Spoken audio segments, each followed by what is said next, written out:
Hello everyone, today I'm gonna show you how you can create something similar to this apple tree right here. We're gonna be using a tiny bit of geometry nodes and the sapling tree add-on for Blender. So yeah, let's get right into it. So I'm gonna start with importing some assets, and I'll be using this apple tree texture for the leaf. I'm gonna export that, and I'll also use this beech bark and export that, and as well as these apples pack for the apples. I'll delete everything in my scene and I'll unlink these, so we'll get them all there, and I'm just gonna move every single one to the side. And I think for this purpose of the video, I'm just gonna be using one to make it simple, and I'm gonna set the origin to the 3D cursor, so when we eventually emit these on the tree, it will spawn from this point over there.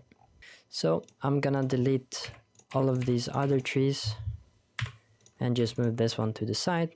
I'm gonna right click, snap, cursor to world origin. So if you haven't already, enable the sapling tree add-on and just enable it, and you'll be all good. So click Shift A, we're gonna create a curve and then sapling tree. Once that's done, we will get this little menu here, and if you accidentally select anything or accidentally close this window, you can just click F9 to get it back. So let's go to geometry and load Japanese maple, and I'm gonna be using a preset just to make it easy for us. And I'm also gonna go to branch growth, or actually splitting, and I'm gonna change the levels to 3, so we get these small little branches. And I'm gonna click F9 again, open this up, and I'm gonna go down to the leaves. Let's show the leaves, and you'll see that it looks pretty weird, but we're gonna fix that. We're gonna change the leaf shape to rectangular, and we're gonna change this to about, I think, 35, and we also want to change this so all of them are rectangular, and we should be all set for that. And you can also change all of these settings how you want it. I'm also going to be doing a more in-depth tutorial on this add-on. Let's fix these leaves so they're not just plain white. And I'm gonna add the apple tree texture right here. You'll see it looks very weird. It won't look like this if you only have an image of one leaf, but I have multiple here. So I'm just gonna scroll out a little bit, change this to albedo so I can see it, and I'm gonna hit A, and I'm gonna scale it down. And I'm gonna choose one of these. I'm gonna choose this one in the middle. There we go.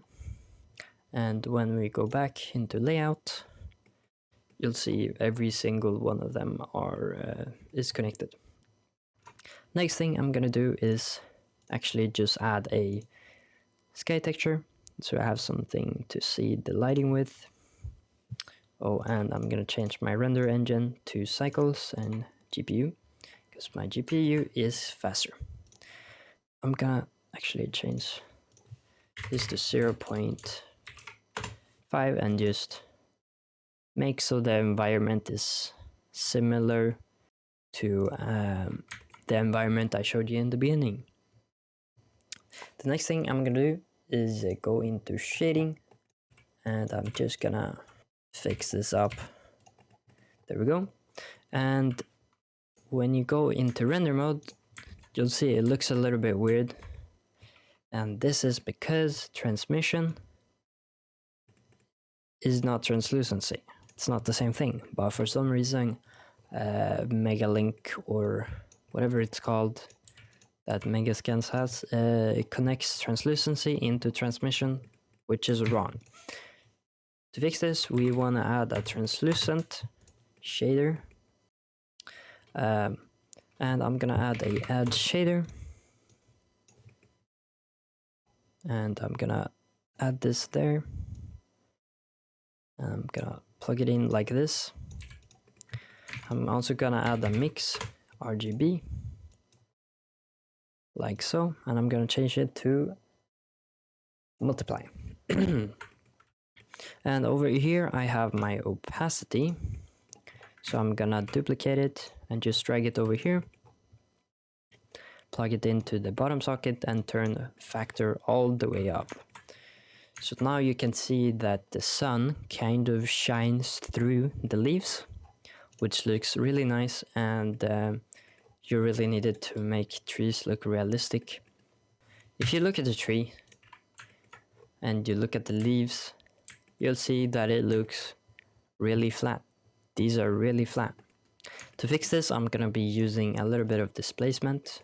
I'm gonna go into the material tab, settings, and I'm gonna change displacement here to displacement only, so we enable displacement.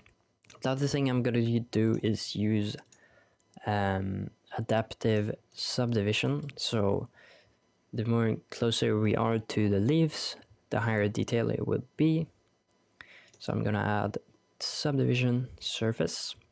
There we go, and I'm gonna click adaptive subdivision. Make sure you have on simple, otherwise it will look really weird. And I'm gonna be duplicating one of these, and I'm gonna be choosing this displacement right here. And I'm also gonna be adding a node called displacement, and we're gonna plug it into the height like so.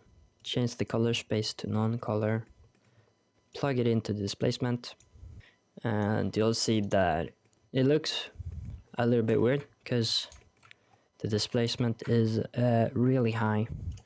So we want to decrease this. Let's try 0.1, and let's see how it looks rendered. So I'm gonna be adding a camera just to show how it looks when it's rendered. So here we go.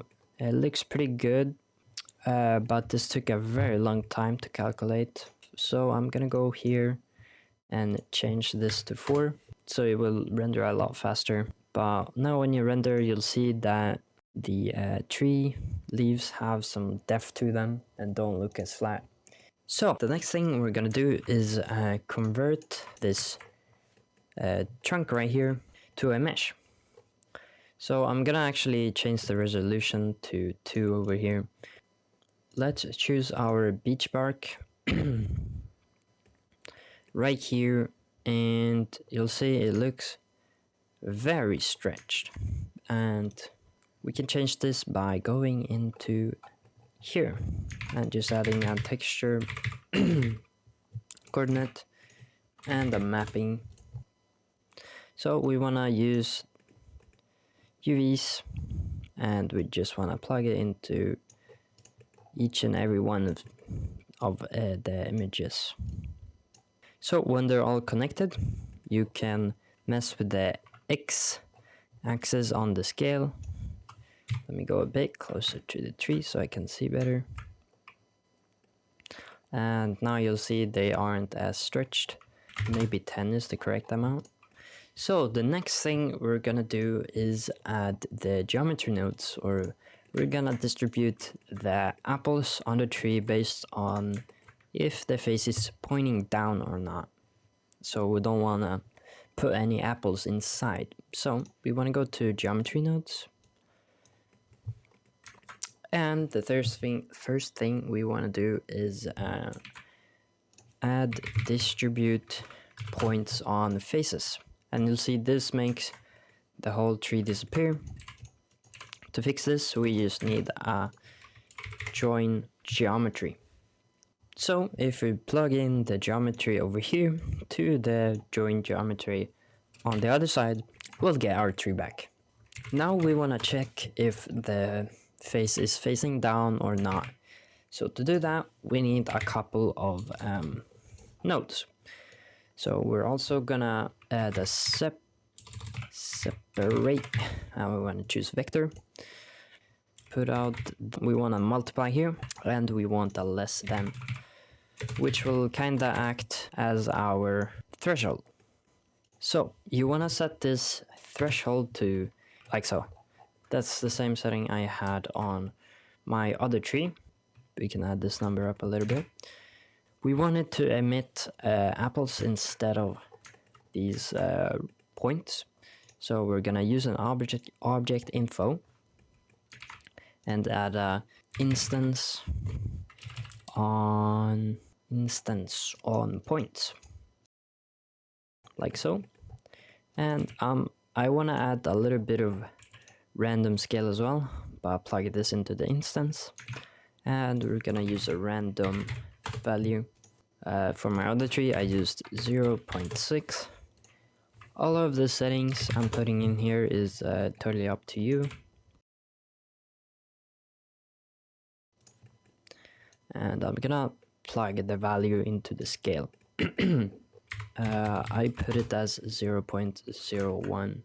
That might have been too small. So let's do 0.1.